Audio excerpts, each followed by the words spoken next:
So to begin with, I want to talk about the distinction between, there are at least two conceptions of rights that people generally talk about when they're discussing the issue. The first is the issue of legal rights. The second is moral rights. Now, legal rights, of course, generally rest on the idea of moral rights, but they require a lot less justification.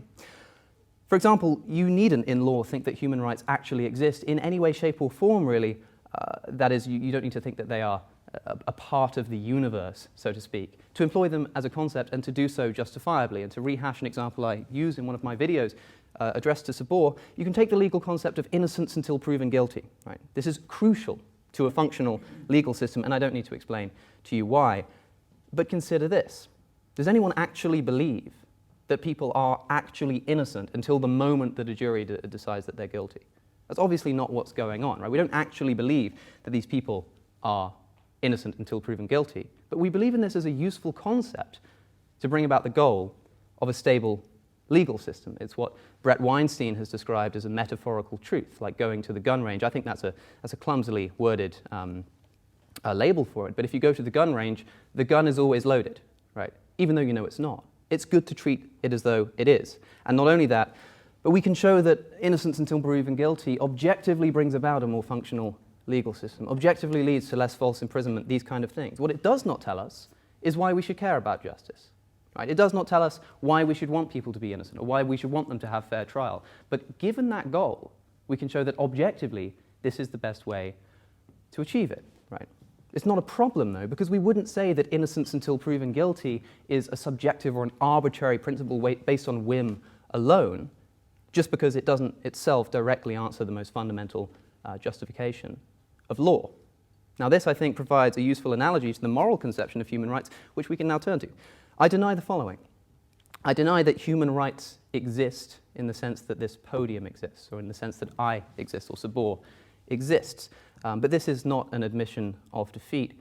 After all, who does think of human rights in this way? What would it even look like? They exist, a list of rules, somehow not in our nature, but in nature, something kind of out there floating around. It's nonsense, obviously. But that's not to say, that's not what I believe human rights actually are. They exist in a different and more intelligible way. They exist as a concept and as a method, a mechanism for achieving a moral end. And in my view, this moral end is the minimization of suffering. And suffering is a real thing. Now, this might sound, ladies and gentlemen, suspiciously wishy-washy. But I promise you two things. Firstly, this is the correct way to think about human rights, or at the very least a consistent way, and one in which I can justify human rights. And I also have to say that I think it requires significantly more wishy-washiness to get a conception of human rights based on the precepts of organized religion. But it's not wishy-washy, and it's not wishful thinking. I've been accused that I'm saying something like human rights don't actually exist, but we'll just kind of pretend as though they do, and we'll run our society like that. That's not what I'm saying at all. I didn't say that human rights don't exist. I just clarified the way in which they do exist. And that is as a concept and as a tool. And I can demonstrate that this is the effective way, or the accurate way to think about methods of behavior and conduct. For example, let me ask you a question.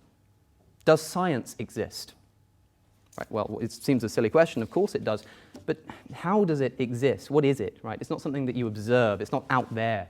Right? It exists as a concept. It exists as a method. Right? That's what it is, the scientific method. And it makes sense to call ourselves scientists and to say that we're practicing science, to say that we employ science, and to say that that which flatly contradicts science should be suspect.